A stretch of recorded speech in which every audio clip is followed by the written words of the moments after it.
De la primera carta de San Pablo a los Corintios. Hermanos, respecto al celibato no tengo órdenes del Señor, sino que doy mi parecer como hombre de fiar que soy, por la misericordia del Señor. Estimo que es un bien por la necesidad actual. Quiero decir que es un bien vivir así. ¿Estás unido a una mujer? No busques la separación. ¿Estás libre? No busques mujer. Aunque si te casas, no haces mal. Y si una soltera se casa, tampoco hace mal. Yo respeto tus razones. Digo esto, hermanos, que en el momento es apremiante.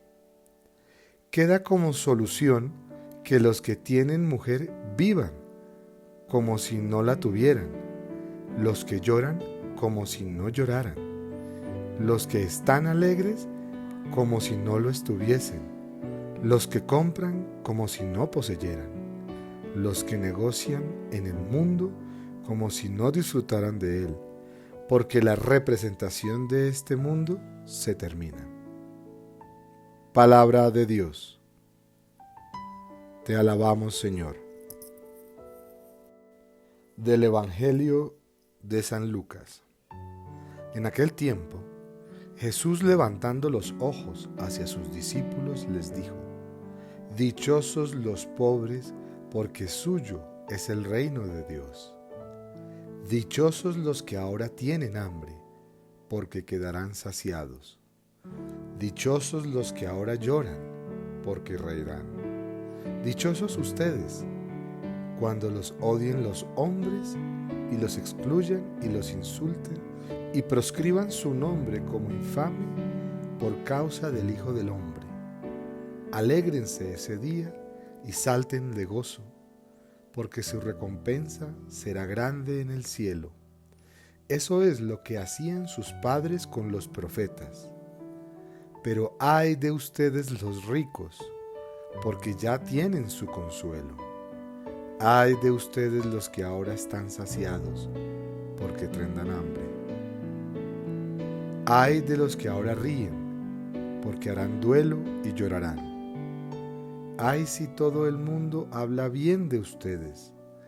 Eso es lo que hacían sus padres con los falsos profetas.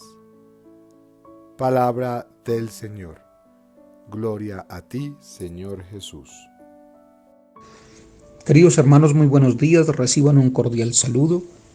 Acabamos de escuchar el Evangelio de San Lucas en el capítulo 6, versículo 20 a 26, en el que aparecen unas bienaventuranzas y unas malaventuranzas. Comencemos diciendo que las bienaventuranzas constituyen el manifiesto del reino de Dios, de la soberanía de Dios, de la acción que Dios realiza en favor de los seres humanos para conducirlos a la salvación. Las bienaventuranzas tienen como intención fundamental proclamar, revelar el rostro de Dios en Cristo, para que nosotros, impactados por su palabra, podamos transparentar en nuestra historia la gloria de Jesús, que es el Hijo obediente por naturaleza. Podríamos decir que la clave de lectura para esta manera de anunciar el reino tiene que ver con la vida, la obra de Jesús manifiesta en el rostro de Dios que jamás alguien haya visto. No podemos comprender las bienaventuranzas y malaventuranzas que presenta Lucas sin el ministerio de muerte y exaltación de Cristo que se nos ofrece en el Evangelio. Es Cristo odiado, excluido, insultado, rechazado, difamado, el que se solidariza con el ser humano pobre que sufre, con aquel que llora, con aquel vulnerable, con el hambriento, con el destrozado. En la resurrección de Cristo se entiende y se realiza en primera persona la bienaventuranza, identificada con Jesús mismo y realizada desde los pobres, desde la saciedad del banquete mesiánico y en la alegría de la victoria. La palabra que Jesús dirige la hace después de haber subido al monte, haber estado toda la noche en oración, haber llamado y elegido a sus discípulos.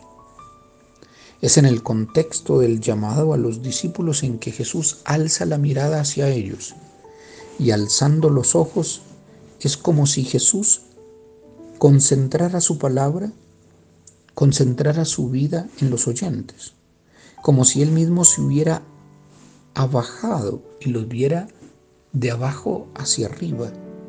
En ese abajamiento de Jesús, la muchedumbre y el pueblo pueden escuchar su voz. Jesús alza los ojos como cuando va a hablarle al Padre y le habla a sus discípulos. Y pronuncia una sentencia en sí misma difícil de entender. Bienaventurados los pobres. Bienaventurado quiere decir congratulado, felicitaciones, porque hay algo del cumplimiento de Dios.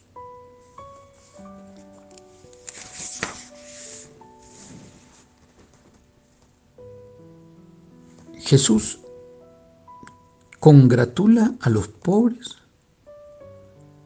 y no es porque ellos sean buenos o porque tengan esa pobreza espiritual, humanidad que hace al hombre agradable a Dios.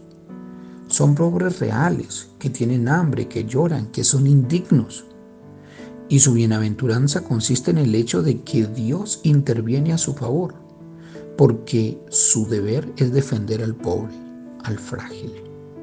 Dios ha hecho una opción, y es una opción lógica de humanidad. El más frágil, el que está en peores condiciones, el más vulnerable, es el que recibe la primera atención de Dios, la primera preocupación, no porque el otro no le interese, sino porque éste le exige primera atención para que pueda tener vida. Si un padre tiene dos hijos, uno enfermo y otro aliviado, pues concentra su corazón, su mirada y su preocupación en el enfermo, no porque no ame al aliviado, sino porque es que el enfermo peligra su vida. Cuando Jesús dice bienaventurados los pobres, está hablando de la necesidad que tiene de poner en el primer plano a los frágiles. La pobreza en el Antiguo Testamento en algún momento de la historia llegó a significar maldición. Jesús transforma esa mirada y critica la sociedad autosuficiente, la sociedad fundada en la injusticia, en la muerte, en la violencia y sobre todo en la explotación contra los pobres. Luego dice, porque de ustedes es el reino de los cielos, que es el motivo fundamental de la bienaventuranza. El reino de Dios significa el bien de los bienes, la suma de los deseos, es la realización de las promesas. El mismo Jesús en sí mismo quiere que Dios se realice en aquellos que sufren, en todos, pero especialmente en los más frágiles. Y luego lanza una bienaventuranza que tiene que ver con el hambre, bienaventurados los que tienen hambre ahora. Se trata del hambre real del pobre que no tiene que comer, del que sufre. Es el hambre de Lázaro, a quien Dios auxilia. El que desea comer algo y no lo tiene. Es el hombre que muere de inanición.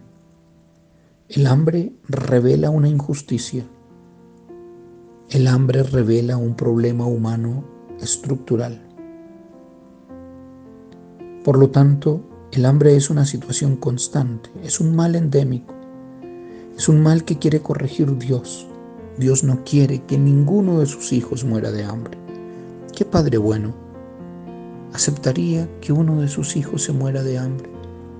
Prefiere morir él antes que ver morir a sus hijos.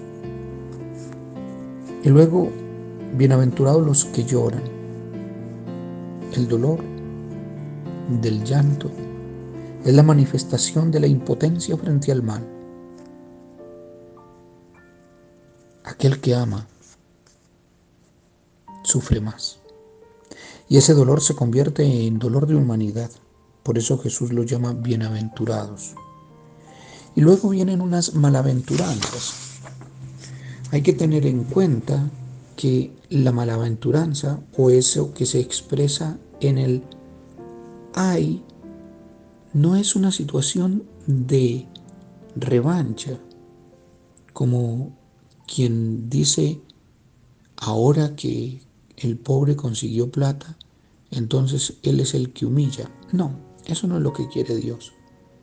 Cuando habla del ay, el ay es un lamento de compasión, es una advertencia que Dios hace para que el ser humano se vuelva solidario, para que el ser humano pueda compartir su alegría con otros y todos los hijos puedan sentarse en una sola mesa a compartir el pan como hermanos. Queridos hermanos, en este día quiero enviarles mi bendición. Feliz día para todos. El Señor esté con ustedes y con tu espíritu. La bendición de Dios, que es Padre, Hijo y Espíritu Santo, los acompañe hoy y siempre.